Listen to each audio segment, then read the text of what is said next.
Hey, everyone, and welcome back to the Dad to Dads podcast. So this podcast is about fatherhood, all things fatherhood. And some of the subjects we've discussed have touched on divorce, parent alienation, borderline personality disorder, narcissism. And I wanted to bring someone in who could talk a little bit deeper about fatherhood, hear from someone who could speak on fatherhood from a biblical perspective. So today I wanted to welcome Zach Clinton to the podcast. Zach, welcome. Robert, my friend, thank you so much for the opportunity. I'm looking forward to the conversation today. Hey, well, look, thank you for coming on. And do you mind providing a little feedback about yourself? Absolutely, sir. So, Zach Clinton, I'm from Lynchburg, Virginia, born and raised. Went to a Christian high school called Liberty Christian Academy. Had two parents that really grew up as kind of bigger names in the ministry space. My dad, Dr. Tim Clinton, has been the president of the American Association of Christian Counselors for over 35 years. My mom, Julie Clinton, is the president and founder of Extraordinary Women's Ministry, where they host about 10 to 12 pretty much e-women events across the country every single year. So they both have been heavily immersed in ministry my entire life. So I got to grow up kind of in that shadow alongside of my sister Megan. And really what we became passionate about was just learning how we could serve the Lord in whatever capacity possible. I had the opportunity of following in my dad's footsteps, serve as the vice president here of the American Association of Christian Counselors. I serve as a licensed resident counselor in the state of Virginia. I see about a caseload of 20 clients per week. Wow. See a lot of dads, see a lot of men, see a lot of kids and youth and marriages are some of my favorites. And then on top of that, I'm finishing out my PhD in counselor education and supervision through Liberty University. Do a lot in sports, work a lot with athletes. So this should be a great conversation, sir. And did you mention that you were a D1 athlete? I did play college baseball at Liberty for 4 years. And on top of that, I gotta bring up this most important part. Been married for 3 years to my beautiful wife, Evelyn. It's coming up on 3, I should say, September the 5th. There you go. Well, happy early anniversary. Thank you. So let me ask you this. Was there a calling for you? I love hearing, if there was there a calling in any way for you to get into that? Or was it just, hey, you're our child and this is the route you're going to go? Growing up, I never felt the pressure to follow in anyone's footsteps. I never felt like I was in anybody's shadows. My mom and dad were very kind and generous and always reminded me of my identity in Christ and never said I had to be anybody but myself. So I didn't have to be a version of Tim Clinton. I could just be the best version of Zach Clinton. And so for me, I felt called into athletics. I pursued football, basketball, and baseball all throughout my high school career. Went on to play baseball, like I said, for 4 years at Liberty. Had the possibility of going on and playing. Had some conversation with the Tampa Bay Rays, a scout, a very dear and near friend of mine now named Mike Brown. And so had all of these conversations going on, but just felt called into ministry. I just love the Lord. Grew up in a home that really raised me in that way. And then ultimately I wanted to help people unlock their fullest potential, not just in athletics, but in life. And so that's what led me down the mental health and the sport counseling and psychology space. So that's kind of when things shifted for me, I'd say right after my undergraduate. Oh, that's great. That's great. Well, hey, let's jump into it. So, yes. I know we talked offline a couple days ago, but fatherhood from a biblical perspective. Yeah. Like, how does the Bible view fatherhood? What does it say about fatherhood? What does it say about the roles, responsibilities? I want to hear it from you.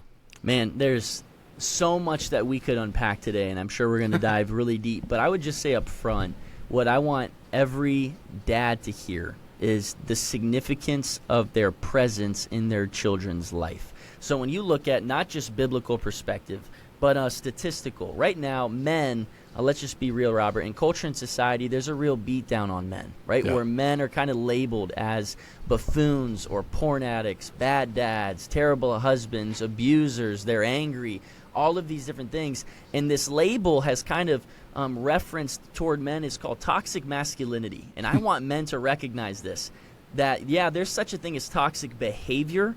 I know a lot of men that have made some bad decisions, that have made some mistakes in their life, but that does not, in a sense, rid them of the opportunity or disqualify them from leading within their homes. When they come to a place of humility and recognition of their faults, they accept those things and recognize that there may be a thing of toxic behavior, but there's nothing toxic about being a man. Not just biblical and scriptural here, but scientific, statistical. When a father is present and engaged in the lives of his children, catch this, their mental health challenges, actually are decreased, their academic performance, their sports performance, their identity growth and development, all of those things happen at a much more rapid and fluid rate. It's amazing what happens when a dad is present in the lives of his children. On top of that, I came across a statistic not long ago that when a child is the first to come to know the Lord within their home, there's a 3.5% chance that the rest of the family will come to know the Lord. When a mother is the first to come to know the Lord within their home, there's a 17% chance that the rest of the family will come to know the Lord. But when a father is the first to come to know the Lord within their home, there is a 93% chance that the rest of the family will come to know the Lord as well. That just shows us right there that as a dad, you cannot not have influence. You are always being watched. You're always being looked up to. And I don't say that to put more pressure on dads. I say that because I just want dads to recognize just how much they really, really matter. Wow, that influence there. A lot of influence, Robert. It's very impactful when you start to recognize that impact of a dad. And so a lot of what I try to teach dads and what I think Scripture wants dads to recognize around their influence, around their impact, and around their presence goes into a lot of what we do in counseling. When I work with dads, when I work with parents on a daily and weekly basis. Dr. Dan Siegel has a lot of work around attachment and how we can build healthy and secure attachment with our kids. And what he says is 4 S's that he really speaks on. The first one, he talks about creating safety for our kids. So being that safe place for them, being someone that they can come to, that they can attach to, that they can share and confide in, that isn't going to, in a sense, push them away, hold them at arm's distance, not be emotionally available or attuned with them. Being someone that's safe, that they can actually come to. And then when they come to you and they feel safe with you in your presence, guess what? Then they can go out and face all of the other challenges that life may have to offer. So the first thing we can provide for our kids as dads is safety. The second thing is we have to be able to see them emotionally, right? We see our kids physically. It's really easy to see, negative behavior. It's really easy to see when they're being disobedient. It's really easy to see when they're throwing fits. That's easy stuff. But I'm talking about what's going on beneath the behavior, what's going on up here, what's going on in their emotional life, and actually being then aware and becoming aligned to our children, right? So being attuned, but also being aware and being aligned. So not just creating safety, but then seeing them emotionally. The third one that he talks about is soothing our kids. And what soothing means, a lot of dads might be like, well, shoot, I don't want to soothe my kid. That means I'm promising them a life of ease. That's the furthest thing from the truth. What we mean by soothing your children is helping them recognize that pain, challenge, hardship, adversity in life, it's inevitable. It's going to come to all of us. Nobody can promise our kids a life of ease and comfort and convenience. But what we can do is we can walk alongside of them closely. And when they go through those hardships that they experience in life, we can help them, in a sense, develop necessary coping skills to maneuver and navigate their way through their painful seasons of life. And I love a quote that Dr. Dan Siegel shares in his book, The Power of Showing Up. He says this. He says, a soothed child knows that he or she will never have to suffer alone. We have to remind our kids that they're not alone in the midst of the challenges and the fight that they may come up against in this life. And then he says this, when you show up consistently by providing safety, by seeing your kids emotionally, and by soothing them in times of need, then, just then, you'll be able to provide them the opportunity to rely on a safe or secure attachment once again. And secure attachment, for those who maybe aren't familiar with that type of language in the mental health space, when you have a secure attachment, that's when a parental attachment figure has shown up consistently and provide that emotional availability through the hardships that you experience in life, which has allowed you the opportunity of forming an internal working model, is what we would say, where you have a healthy view of self, which is like, I am deserving of love, but at the same time a healthy view of others, that I can trust somebody else to provide me with the love that I desire and deserve. So it's all found, again, in the power of showing up. That's beautiful. That is beautiful.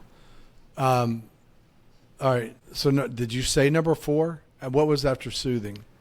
So the last one after soothing is secure attachment. Yep. Okay. Wow. That is great advice right there. So let me ask you this. Let's go back to emotional.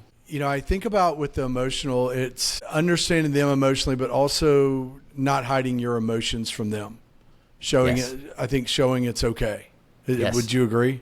Most definitely. I think that's probably one of the hardest things that men struggle with the most in life, is being able to, what I would say is, model vulnerability, right? So when you model vulnerability to your children, that's exactly what you're saying, Robert. You're able to provide them then with an opportunity or an understanding of what it looks like to be vulnerable in the first place, what it looks like to open up about my emotions, what it looks like to accept them, to own them, to discuss them and express them and explore them, all of these things, right? So I typically base it off of those 3 E's: being able to explore your emotions, being able to experience your emotions, then being able to express your emotions. I believe this: you cannot heal from something that you were unwilling to feel or reveal. And so you have to be able to feel it. You also have to be able to reveal it. Why do men, though, let's dive into this. Why do men struggle with vulnerability? I think there's just this, surmounting pressure on men, where you have to have this pressure to perform, pressure to provide, pressure to protect. And then all of a sudden, men feel like they are on an island, right? Like they are completely isolated. They don't have anybody to talk to. And when we don't have anybody to talk to, you can see where there is this gap, what we would call the integrity gap. I have friends, Jeff and Tara Mattson, who have a book called Shrinking the Integrity Gap in Our Lives. And so what it's all about is, when you don't have somebody to go to and to be vulnerable to as that safe space or safe place where you can trust them, and you have conversations that are built around confidentiality. Hey, can I be open with you, Robert? Can I tell you about some of the most difficult things I'm going through in my life? And then what happens is that culture and society, though, is whispering in one ear, hey, if you're broken, if you're going through something, that's embarrassing. That's humiliating, right? Because we live in this comparison culture built on perceived perfection.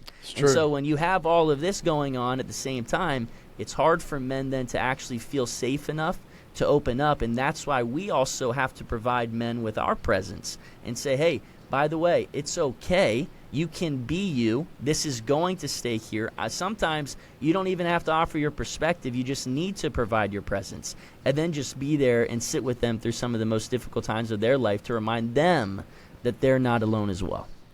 And we as men have gotten away from doing things together. I mean, I remember, getting together to watch football games, things like that. I mean, COVID, I think, really hurt us a lot as well. Hurt a lot of people. But, I've seen that, and others that have been on here have talked about that as well, where you just don't see men getting together much anymore to watch a game or to play cards or whatever. They just kind of sit at home and do it amongst themselves, watch the game themselves, maybe text back and forth. That, I think, technology's really been a challenge there. It's harmed them. It has. And I interviewed a guy several months back. His name was Justin Whitmell Early, and he had a book out called Made for People. And in this book, he talks about, and we know this in Scripture, in Genesis 2 is the very first thing that God said was not good. When you look at all the days in creation from the beginning, right, it says God would create something, and he would say, and it was good. And it was good. When he created man in the likeness of his image, he said, and it was very good. But then all of a sudden in Genesis 2:18, he stops us. And he says, for the very first time, the very first thing he said was not good was for man to be alone, right? So we recognize right here that loneliness and isolation is not just the enemy to our faith, but it's the enemy to anything good in this life. It's the enemy to progress. It's the enemy to, in a sense, growth. It's the enemy to development. And so when we live in this current of loneliness, we have to recognize the need, our desperate need for relationship, and ultimately our desperate need for a Savior. And so that's what we have to recognize, too, when it comes to faith, is that this, Christianity is not a religion, it's a relationship. And so when we recognize that we're pressing into something bigger and greater than ourselves, and when we recognize that what you're talking about, Robert, when it comes to the phones, that phones are maybe a means by which we can enhance friendship and community, but not a means by which we can do friendship and community. We need embodied friendship in order to actually develop us with the relational nutrients to grow and to lead and to love and to live a life that is ultimately what Christ has desired for us in the abundant life. Yeah, I totally agree. And these men's groups are so important, and I highly recommend those to anybody listening, whether it's through a church, community, whatever it can be. I mean, I highly recommend those. I mean, we do. There's nothing like getting together with other guys, other dads, whoever, that know what you're going through because they're going through it just the same. I mean, Just we're the all same. in this together. And, you said like you're on an island. You do. You feel like you're on an island and you don't want to share it. And, it's almost like when you walk in the door, it's like you're hanging up your feelings on a coat rack and then you walk in there happy and, you stuff everything in, and that's not healthy. But Right. you have to have that release. You have to. And I think that goes back to John 10:10, right? That the enemy or the thief has come to steal, to kill, and to destroy. But I have come, Jesus said, to give you life and give it more abundantly. But when you think about the beginning part of that verse, that the thief has come to steal, to kill, and to destroy, I think of so many of us when we're going through challenges and adversity in our life. Why do we not feel safe? Or why do we not want to, in a sense, hide in somebody else? Because we're so afraid of the voice of shame. And that's where the enemy uses shame all of the time. Shame, and the best definition I've ever heard, there's a difference between guilt and shame. Guilt places the emphasis on the behavior. Shame places the emphasis on the self. So in other words, you feel guilty when you feel like, you have failed in this particular action. Shame would say that you are the failure. But what I have always heard, and what I believe is what shame really says, is if you really knew me, Robert, right? If you really knew some of the decisions that I was making, or, some of the words that I was saying behind closed doors, if you really knew the real me, then, you wouldn't like me. You wouldn't appreciate me. You wouldn't spend time with me. You wouldn't ask me to be on your podcast. That's the voice of shame in our lives. And a lot of us allow the grip of shame to rob us, again, of the abundant life for which God created us for. Things such as friendship, things such as community. That's why I believe, right, the church is so imperative, right? It's not by the means by which we get to heaven. We understand that Christ and Jesus is the way, the truth, and the life. No one gets to the Father except through him. Yes, that's what I fully believe. But the church can be a means by which we enhance our faith and enhance those relationships through teaching and through preaching and through spending time with one another in fellowship. Those things matter because that's what God created us for. Yeah, I totally agree. Totally agree. So let me ask you this. Biblically, Yes. the roles of a father. Biblically, the roles of the father. I would say, I think David's words to his son Solomon, right before Solomon was about to take the throne.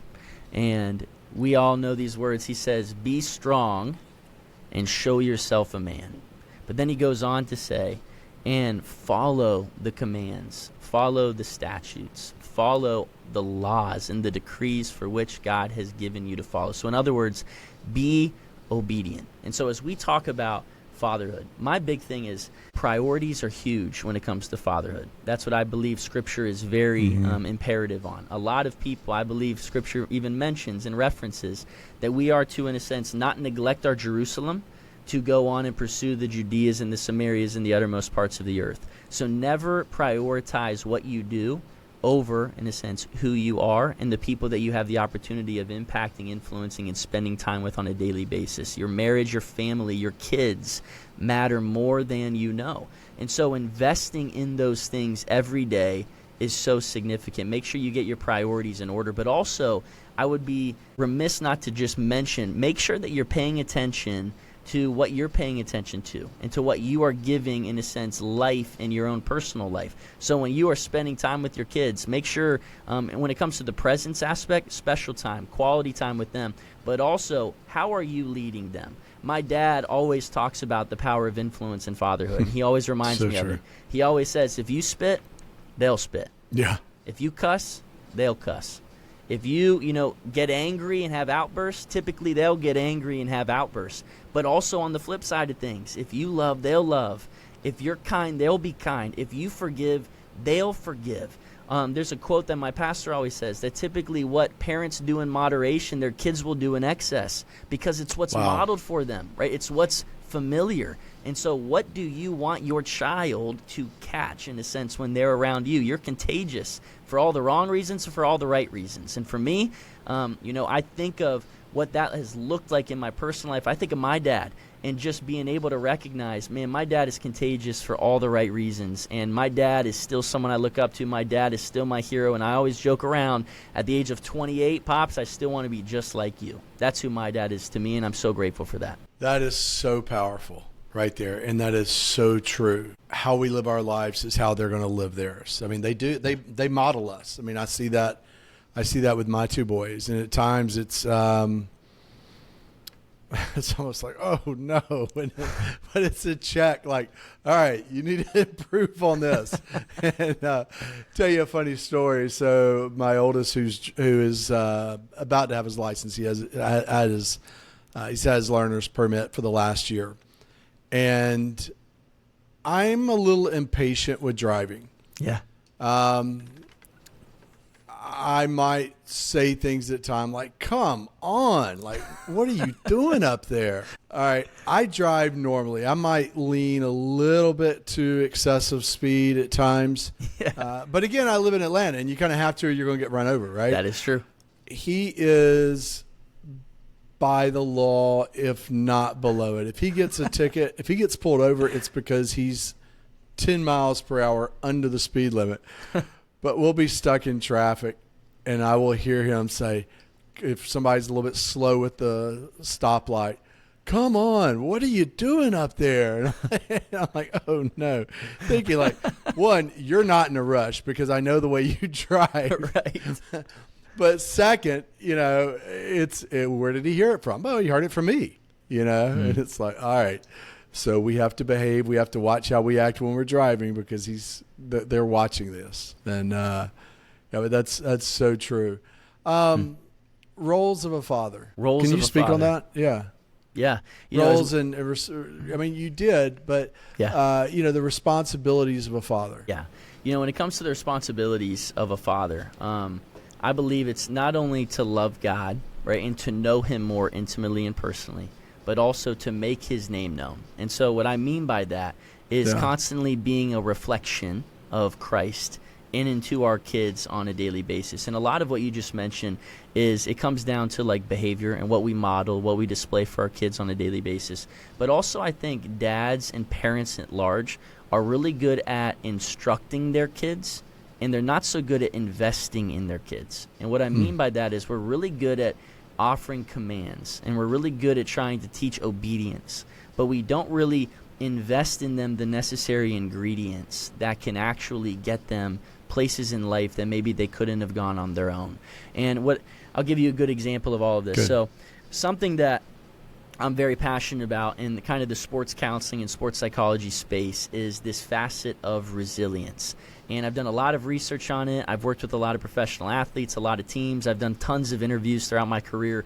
And I always ask these questions of, what makes like a resilient person?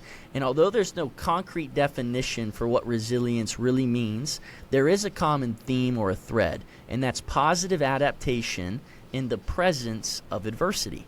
And so as I do more and more research, I came across a woman that we've done a lot of work with here collaboratively at the AACC, but her name is Dr. Kathy Cook. And she has a great ministry called Celebrate Kids. She teaches a lot of parents how to raise resilient kids. And she has a book out called Raising Resilient Kids itself. And in that book, a lot of what I've had the opportunity of doing, the first thing that we've talked about is, number one, she talks about resilience is both internal and external. And when she talks about the internal aspects, this is just chapter 1 of that book. She talks about, number one, it's a mindset. So, for instance, when you start to recognize that it's your perspective that really steers your potential, that your test can become a testimony, your mess can become a message, it ignites patience and purpose and perseverance, all these things. Resilience is a mindset, number one. Number two, it's a recovery process, she says. So what I mean by recovery process is that it's not just going to happen in the snap of a finger. We have to recognize that resilience is not instantaneous. Resilience is going to take time. And for some, some instances where there's more trauma, there's more hurt, there's more wounds and damage and hardship involved, maybe we even steer away from the language of, bouncing back to simply coming back. So it's being able to recognize it's a mindset, it's a recovery process. But then what you said, which is fascinating, is it can become a learned ability. It's just like anything. Mm-hmm. The more we practice something, the more we do something consistently, it just becomes wired into our DNA, into our characteristics. It becomes a part of who we are, like second nature. But then after the first chapter, where she talks about the internal, the rest of the book, she looks and literally uses the language to all of you moms and dads and coaches and teachers and counselors, anybody who has influence over the next generation, at the end of the day is what she's saying. She says, the greatest ingredient to raising a resilient child is you. And she talks about how resilience is external because it's rooted in relationship. And typically when I teach on this principle, I don't have them here on with me because it's a podcast in our studio, but I'll typically have two basketballs. One is fully pumped up with air, and the other one is fully deflated. They both are Spalding Never Flat basketballs. They were my favorite brand growing up as a kid, right? You could play with them inside and outside. Both Spalding Never Flats. I bought them on the same day for the exact same price, the exact same leather, the exact same color, all of these things created for the exact same purpose, except one of them has no air in them. If you know anything about the game of basketball, how a basketball gets deflated is it was either neglected or something or someone squeezed the air right out of it. It's the exact same thing with kids, Robert. It's the exact same thing, right? When a kid feels neglected, right, all of a sudden he starts to become deflated. When a kid, someone or something, maybe it's an experience, maybe it's a conversation, maybe it's an interaction, maybe it's coming home to a family where all there is fighting, or a dad who's, emotionally disengaged. I remember thinking of all these different situations that I can think of that I would love to speak on to dads. I remember growing up as a kid playing baseball, watching this one kid that we were playing against step up to the plate. He took strike one down the middle, strike two down the middle, and then guess what? There was a voice down the third baseline, and it yelled, "Swing the stupid bat!" And this kid just demoralized and deflated. I'll never forget it. He literally watched strike three right down the middle. He walked back to the dugout. He dropped his bat. He dropped his helmet. He walked out of the dugout, and he never played the game of baseball again, right? Because we have to recognize, man, I could go on and on and on about this, but you have to invest the right ingredients in our children. So that way, just like that fully inflated basketball, they can step into the purpose and the calling for which they were created for. Things such as encouragement, things such as support, things such as presence, things such as simply showing up, things such as consistency. Kids need and they crave discipline and structure, but they crave consistency, Robert. They want to know that they have, the same dad every single day. The kids that I see on a daily basis that in a sense may be crumbling when it comes to their mental health are because there's a lack of consistency within the home. They're terrified to go home. It's not a safe place anymore. And they've gotten to a point where they are in a sense completely deflated because of the things that are going through their lives. I think we have a responsibility and a duty as fathers to infuse our kids with the necessary ingredients again. So not only do they have the ability to bounce back, but they have the ability to step into the purpose and calling for which they were created. Zach, I love that. I absolutely love that. And I tell you what, when you were talking about baseball and the kid up there at the plate, I think some baseball dads can be the worst. Oh my goodness! I remember when my boys played, and just hearing some of those dads, it was just like, oh my gosh! And the ones whether they were,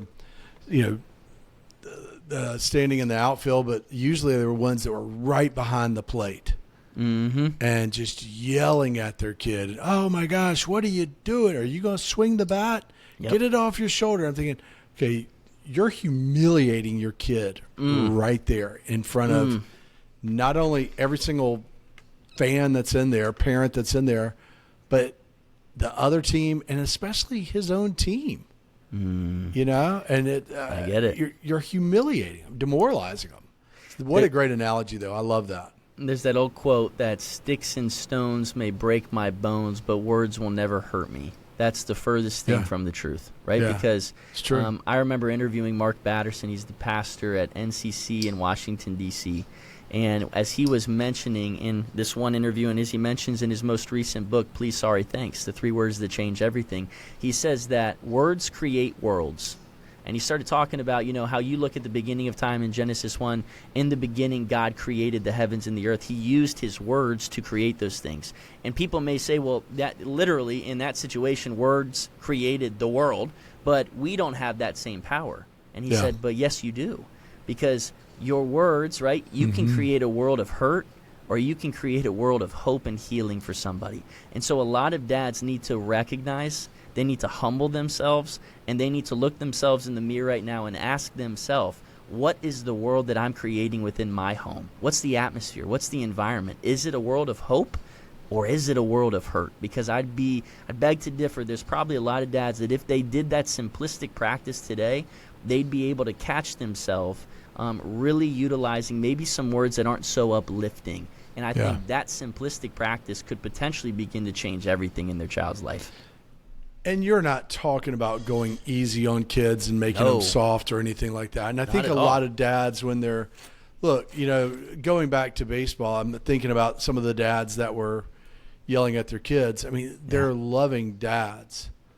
And I feel like it was well meant. Yes. Just gone about the wrong way. Yes. And we can talk about that for a second, because in my opinion, there's a big difference between punishment and discipline. Yeah. And when I talk to dads, are you kidding me? When I coach guys, when we work with professional athletes, I'm hard on guys, because I do it, though, from a place of care, a place of devotion, a place of love, a place of respect, a place of, I'm communicating to them all the time. Guess what? I'm not just going to surround you.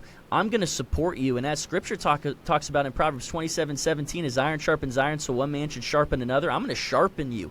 I want to challenge you. I want to help you get to the best of your capability in whatever your craft is, whatever you want to pursue in this life. Why?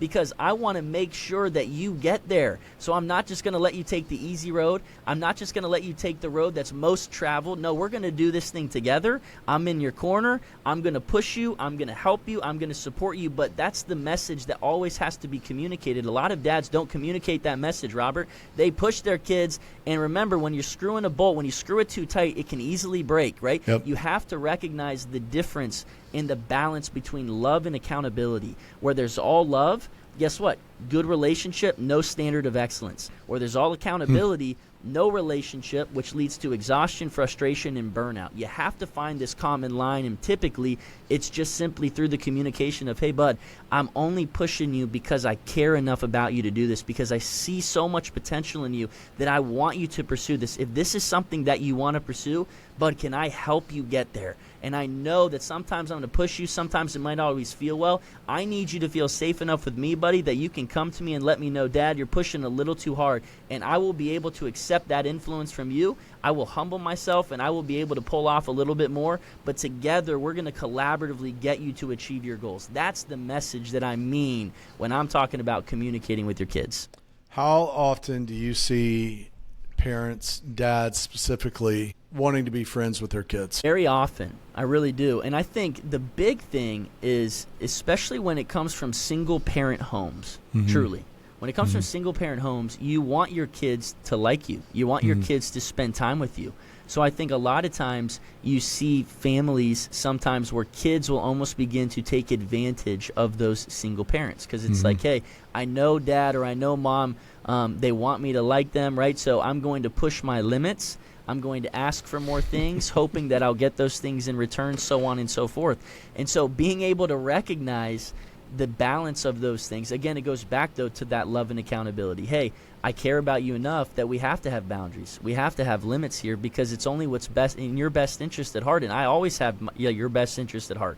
Of course, we're going to be friends. My dad is my best friend, someone that, as I've continually grown into a man in adulthood throughout life, we go golfing together. We eat lunch all the time together, hunting, fishing, those types of things. But it's being able to recognize that we've gotten to this point because my dad learned at a young age of what it looked like to discipline me, what it looked like to show up for me, and what it looked like to provide me with a life of structure and a life where, that provides a lot of opportunity for kids. And I craved that, and I'm grateful that he gave me that.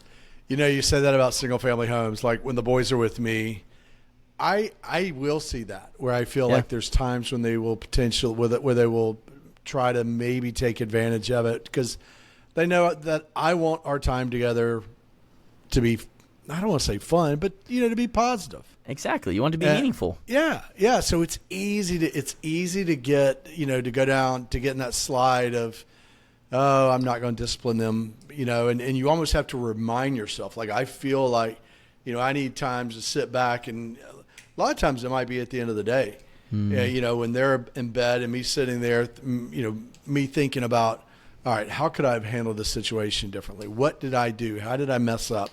And then going back and, are being aware of it going forward and handling it different. And, having to remind them at times, like, look, and I've told each of them several times, I'm not your friend. Yes. One day we probably will be. And I look forward to that so much. Yes. But right now, I'm your dad. You're not going to agree with a lot of things, or with some things, Sometimes we probably might not even speak, but just know, what's behind that I am your father and I'm raising you for adulthood.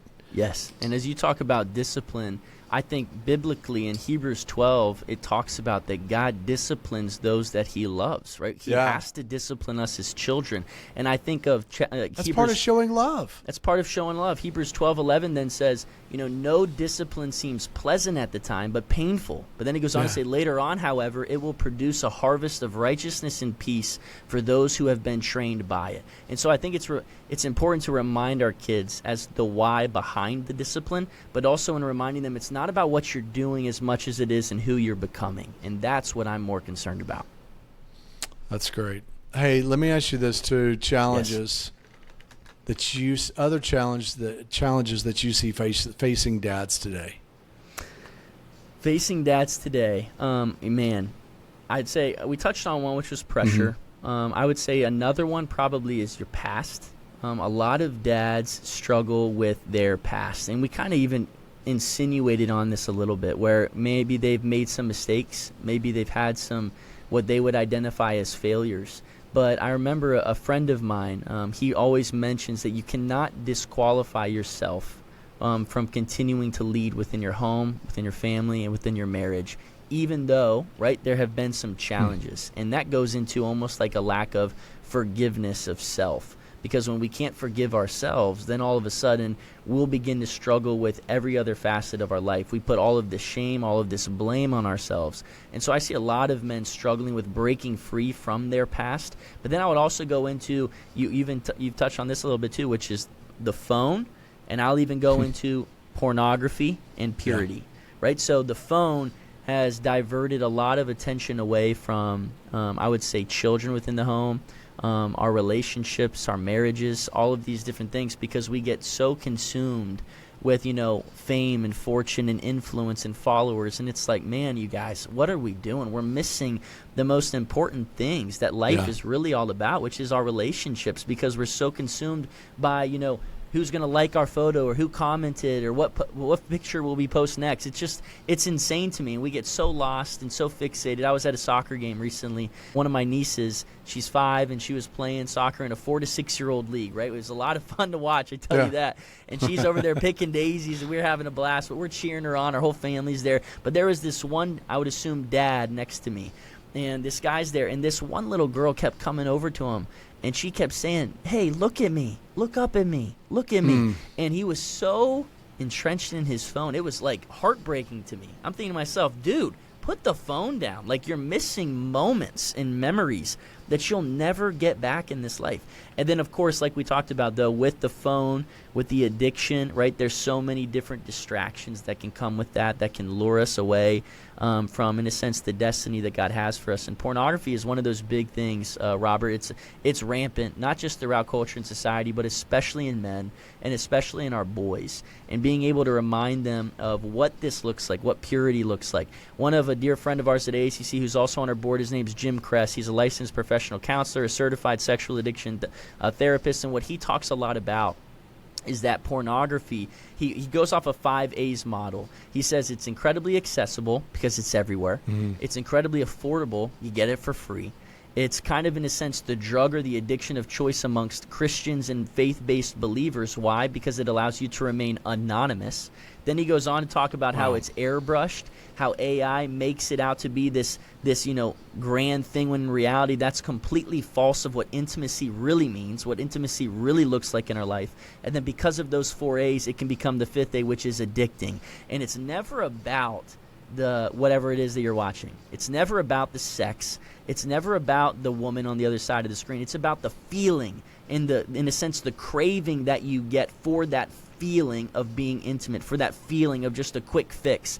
And typically what I teach a lot of times, not just when it comes to behavior modification for men that are wrapped up in this addiction of, sexual compulsivity or pornography or infidelity, what I try to remind them is, hey, what is what's the driving factor behind this? Like, what are you lacking in life that is leading you to reach for something like this, to numb or to anesthetize your pain, to make you feel a certain way? What is it underneath? Addictions are never a primary level thing. They're always a secondary issue. There's always something that always underlies the addiction in the first place. And so being able to get to the root of it, not just the fruit of it, but the root of it, that ultimately is where true hope and true healing and true change can take place.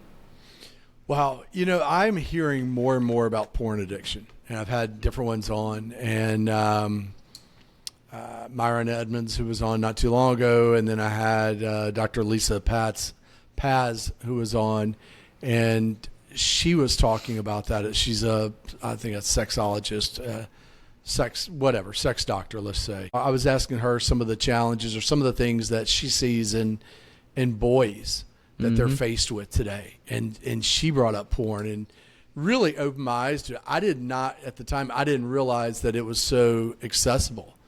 But she was, telling me on Twitter and Reddit, and I don't really go to Reddit, and Twitter is all it's mostly sports, a tiny bit of news, but so I guess it wouldn't pop up in my feed. Yes. But she was talking about that. I just had no idea. I think it's something that it's not going anywhere.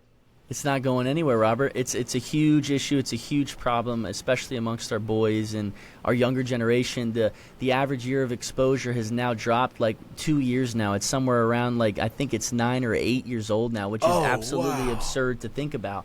But it's being able to recognize when this is a challenge. I think we do a really good job of telling young boys what not to do. Right? Don't do this. Don't look at this. Don't do blah, blah, blah, blah, blah. But we never really help individuals, young boys, understand what to do. Right? And so when the world is placing such an emphasis on physical intimacy and sensuality, we need to place an emphasis on things like we've been talking about today when it comes to emotional intimacy, because you see these boys who are so fixated on the physical aspects of relationships later on in life, they don't know how to do the emotional intimacy side of things. We talk about why are men struggling, because nobody trained them how to do this at a young enough age. And so being able just to help grow and mold young men into these emotionally intelligent and emotionally regulated individuals who know how to do relationship the right way, who know how to provide some of the ingredients that we've already talked about in our conversation today. That's what intimacy is all about. It's all about mastering the art of the shared experience. There's a book by John Ortberg out there called I'd Like You More If You Were More Like Me. And in that he talks about how Christ isn't just the greatest leader to walk the face of the earth, but he gives us the best representation of what intimacy really looks like. He talks about how think about what Jesus did with his disciples. They ate together, they hung out together, they fished together, they hiked together, they prayed together, they did all of these things together. Then he went on to say that Jesus never placed efficiency over intimacy. He was perfectly willing to go about doing his work more slowly if it meant connecting with those that he loved more deeply. And so being able to recognize how do we do relationship, let's place more of an emphasis on that, because let me tell you, once you get married and in the bounds of marriage, guess what? Physical intimacy is a byproduct, not a goal. When you are emotionally close and intimate with your spouse, physical intimacy is the byproduct of those things. That is absolutely wonderful. I'm going to switch complete gears on Let's you. do You it. ready? Yes, sir. All right. So I want to talk about something that I struggle with. And I'm sure just from messages and DMs that I receive through the podcast, I know others do as well. Yeah. Forgiveness. Whether it's, someone who's maybe lied about you, maybe parent alienation is involved, maybe it's false allegations. It is so, Zach, it is so hard to forgive when you feel that someone has done you so wrong or hurt you so bad. I know that forgiveness is talked about a lot in the Bible. Will you tell me, what do you suggest? What does the Bible say, and what do you suggest for somebody that really struggles with that? Because I tell you what, that is extremely hard. It's extremely hard. That's exactly right. And I think up front, somebody that may be experiencing the hardship in terms of the lack of forgiveness in their life, let me just begin by saying I'm so sorry for what you've had to go through and for what you've had to endure. I can only imagine, right? I always say that beauty's in the eyes of the beholder, as the old saying would go, but pain is in the heart of the beholder. I could never speak to your depth of pain. Only you can speak to those things. So I'm going to begin by saying I'm so sorry for what you've been through.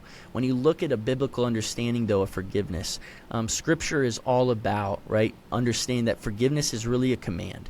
And why is it a command? It's because it has our best interest at heart. When we recognize that, why does God say, such as in Matthew 18:22, when Peter's asking God, how many times am I supposed to forgive? And Jesus says, 70 times, 7 times. That is a representation that we are to forgive with no end, with no limits. Why? Because I'm telling you guys, this stuff matters and it is so beneficial for you. I read a quote from actually one of my pastors. He said this recently. He said, the cost of forgiveness is nothing in comparison to the benefit of forgiveness. A lot of us, we talk about how difficult it is, right, to forgive, and I agree. I've had situations and grievances in my life that I think of, man, I don't know if I'm ever going to be able to get past that. I don't know if, I'll be able to reconcile that relationship. And that's where we have to recognize, Robert, that forgiveness only takes one person. Reconciliation may take two, but again, forgiveness only takes one. What forgiveness, a lack of forgiveness, I should say, really looks like is you continually drinking the poison of the situation that maybe is causing this sense of rumination in your life where all you can do is fixate on the pain that someone else has caused you. So by choosing not to forgive, you're drinking the poison that you think somebody else should be drinking. And so when we say, you know what, I'm going to choose to forgive that person, that doesn't say that we're excusing their behavior. That doesn't mean that we're pretending like what they did didn't happen, because I believe this, that God is the only one who can truly forgive and forget. His word says that he forgives us, right? So much as that as far as the east is from the west, the only way we can forgive is through a humble recognition and acceptance that we have been forgiven. When we recognize that we are all sinners who fall short of the glory of God, but by the grace of God, and because of what he did by sending his one and only Son to die a substitutionary death in our place, to rise again, defeating sin, defeating death, so that we would have the opportunity of spending eternal life with him, we're so undeserving, but yet he chose to forgive. And so that gives me the hope that, you know what? Even in this situation where I just cannot stand, maybe even to be in this person's presence, I can still choose to release that situation over to the Lord. I can choose to accept it for what it is. I can choose to let go. And then let me also add this in. Forgiveness is not the same thing as trust, right? Just because I believe this as a believer, and Christ talks about this, boundaries can still be put in play. Even when you forgive someone, even when you say, you know what, I'm not going to allow this situation to have power over me anymore. I'm going to free myself of this situation by forgiving this individual, recognizing the depravity of man, recognizing that person, you know what, yeah, they wronged me, but I'm not going to hold it against them the rest of my life and continually drink from that poison. But I'm also maybe not going to allow them to continually just come right back into my life and continually to hurt me and wound me and continue to bring damage into my lifetime and time again. That's where boundaries can begin to take place. And I believe that healthy boundaries can actually then begin the reconciliation process, because then not only have I chosen to forgive, but if that person is on a process of progress, if they've chosen, in a sense, to continually push themselves to a level where they're trying to grow from their mistake, they're trying to reconcile the relationship on their own, then guess what? Maybe once I see that process of progress, once I see some of their growth and development, then I can risk the opportunity of trusting that person again. So it's recognizing, really, Robert, what is forgiveness? It's freeing. And I want to say that quote one more time from our pastor. The cost of forgiveness is nothing compared to the benefit of forgiveness. So the two things we can do practically is accept the forgiveness of God in our own personal lives and then practice that forgiveness every day. And it's not easy. It's not easy at all. It's not easy. But I love what you said about, it's continuing to drink that poison again and again. I mean, I think about times in my life, and I think about others when I'm thinking about one person specifically right now, and it has basically wrecked him. And you can't be around him 3-4 minutes, and he starts going back to something that happened, 8 or 9 years ago, and continues to bring that up and continues. And it's just like, it just consumes him. And it has affected him professionally, affected him financially, and even with relationships. So I love what you said about that. Well, like you said, Robert, and I want to reiterate your point, that it's very hard and it's a process. Forgiveness, in my opinion, isn't just a one and done type of thing where it's like, hey, you know what? I woke up today and I chose to forgive that person, and then tomorrow everything's all hunky-dory and I'm not going to think about it again.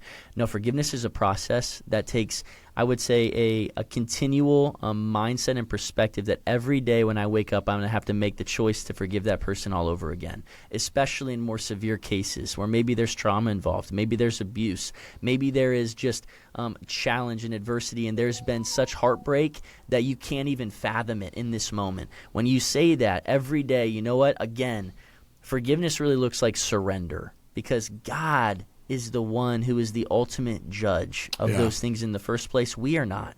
And so we have to learn how to let those things over to the Lord, surrender those things, submit them at the foot of the cross. I think of 2 Corinthians 10:5. We're called to take every thought captive, right? Making them obedient to Christ. It's the same thing in terms of these thoughts of rage and anger and malice and unforgiveness. Let's take those thoughts and let's put them at the foot of the cross today. Let's surrender them and say, God, you know what? This is too heavy for me to carry. This weight is too big for me to bear. I need your help in this process. But one thing I'm going to choose to do today is I'm going to choose the act of forgiveness by surrendering this over to you. And you know what, God? This is in your hands. You deal with it as you see fit.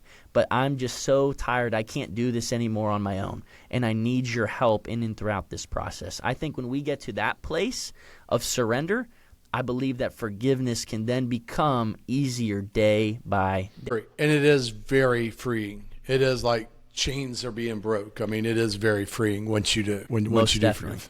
Absolutely. And I think the last thing I would say on that too is sometimes the hardest person to forgive is yourself. And so being able to recognize that you have to be able to, that's why I said the first step is accepting the forgiveness of Christ and receiving his forgiveness every single day, and then choosing to really be intentional about living a life of repentance. Nobody likes the person who has to apologize about the same thing over and over and over again because they haven't, taken it to heart and actually said, I'm going to make the necessary changes to live a different life. Yeah. What the one person that really matters is the one who says, hey, I did this, and if you apologize, what that should mean is I'm not going to do this again, or I'm going to do everything to the best of my ability not to do this again. If it happens again, then it's getting even deeper into the root of those things. So being able to recognize, hey, how do I forgive myself? Again, accepting the forgiveness of Christ, and then practicing it by choosing to forgive oneself, to move on, to surrender that situation over, and find freedom away from the bondage of unforgiveness as well. Zach, that is wonderful, and I appreciate you discussing that. I definitely do. Yeah. Hey, I want to be respectful of your time. Before you go, yes. Any parting advice or guidance for dads out there? Any additional? You've provided so much already. I'll give one final thought. So I have a new book out called Even If, Developing the Faith, Mindset, Strength, and Endurance of Those Who Are Built Different. And in that book, I talk a lot about Daniel chapter 3, one of my favorite accounts of Scripture, Shadrach, Meshach, and Abednego, how they were in a situation that was a predicament where King Nebuchadnezzar, the king over the entire empire of Babylon in those days, he built this massive 90-foot tall and 9-foot wide altar or bronze statue. And in this entire statue, he wanted, when the sound of music played, everyone in the entire kingdom or empire was to bow down and worship his gods and the golden image he had put up before them. But 3 men, Shadrach, Meshach, and Abednego, chose not to compromise to the ways of culture and their circumstances, but instead chose to conform more so to the image of Christ. And so they stood. They didn't bow. And so King Nebuchadnezzar's furious and rage, he was kind of confronted by some of his brown-nosing fan club who were mad that he had appointed Shadrach, Meshach, and Abednego into leadership positions in the chapter prior. And so they come to him, they're like, what are you going to do about it? They challenge him. And so what King Nebuchadnezzar does is he summons them right into his presence. And he says, Shadrach, Meshach, and Abednego, is it true? Like, I found out that you guys were standing. Is it true? I'll give you one more chance. We'll play the sound of the music. If you choose to bow down and worship the golden image, very well. But if not, then I'm going to throw you into a burning hot fiery furnace. And I love how Shadrach, Meshach, and Abednego responded, because I feel like there's so many of us in our lives, Robert, who are in these types of predicaments where it's like, man, life is hard. And life is challenging, and we're given the option to conform and to give in and to cave to the ways of culture and our circumstances rather than, again, conforming to Christ. And this is how they respond. They said, King Nebuchadnezzar, you don't even have the right to approach us about this matter. In other words, we've already made up our mind. Then they went on to give us a three-tiered prayer. Not only is our God able, but we believe that our God will deliver us from your majesty's hands. In other words, they're confident in God. They're confident in his perfect track record thus far. And then they offer these two transforming words that really have impacted me deeply to my core in my life. They said, but even if he does not, we will not bow down to your gods or worship the golden image you've set up before us.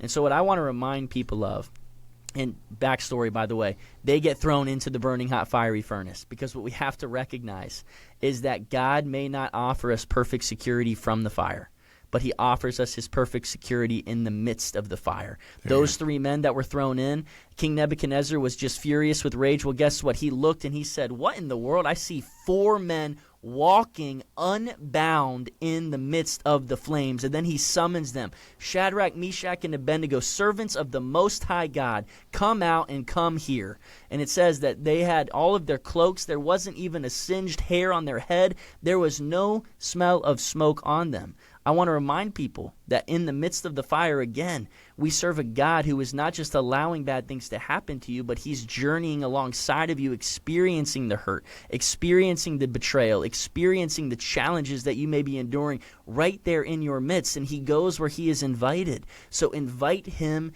in. But then the last word I'll give you guys, there's a big difference between what if, only if, and even if. That's what this book is all about, principles that I've learned along the way. What if? A lot of people allow the fear of what if to make them settle for what is. They live in what I say is a place of analysis paralysis, where they're so afraid of what could happen tomorrow, they're crippled from doing anything productive today. What if leads to a comfortable or a complacent faith. No growth involved. I don't want that. I don't know about you, Robert. I definitely don't want comfortable faith. Then there's the only if people. The only if people, very result-driven, very result-oriented. I'll do it only if it's comfortable and convenient, only if it works out in my favor, right?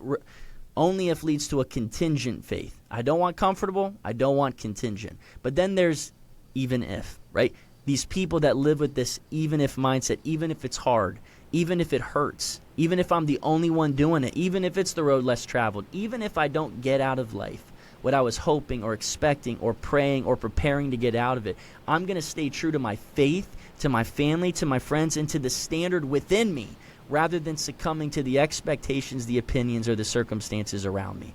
And so the book is all geared around helping people understand that God is more concerned with your character than he is your comfort. And I offer some practical and simplistic lessons and perspective shifts along the way that hopefully will allow you and afford you the opportunity of living an even if life. I love that. Tell me this. Tell me the name of the book again. Even If. Super simple. And then the subtitle is Developing the Faith, Mindset, Strength, and Endurance of Those Who Are Built Different. And you can find that where? You can find that on Amazon, really wherever books are sold, or my website, zachclinton.com. Wonderful. Hey, so how else can people find you? Instagram's really how we got connected, but your Instagram handle, what is that? Instagram handle is Zach_Clinton6. My baseball number was 6. And then Facebook, we have an AACC account, which is I think it's the AACC_ on Instagram. Or if you go to aacc.net, you can look at all of our mental health resources, a lot of the courses that we have to offer, a lot of the events that we have coming up that you can be a part of, such as our Ignite Men's Impact Weekend. We have one coming up in Grand Prairie, Texas, this October 18th and 19th, and then another one in March 7th and 8th in Lynchburg, Virginia, which is our hometown of event. We have a fantastic lineup down in Texas. We have guys like Tim Tebow, Rick Rigsby, Daryl Strawberry, Chad Robichaux. Wow. A ton of different guys. Then it's going to be an incredible time where we can just grow our relationship with the Lord, but especially grow and build our community with one another as well. So a lot of different outlets. Probably the most simplistic one is just ZachClinton.com. Zach, thank you, brother. I appreciate so much you coming on. I know you are extremely busy, and I'm glad we got to connect, and I so much appreciate you coming on. Robert, I appreciate you, my friend. I see this being a fast-growing and blossoming friendship. I love what you're doing, and I'm grateful for your heart and the opportunity, sir. Well, thank you. Thank you, and I look forward to that as well, so thank you so much. Hey, and thank you all for listening to the Dad to Dads podcast. You can find us on Spotify or Apple Podcast, as well as on YouTube and Instagram. Also, don't forget to hit that like and subscribe button so you don't miss any future episodes, and we will see you all next time.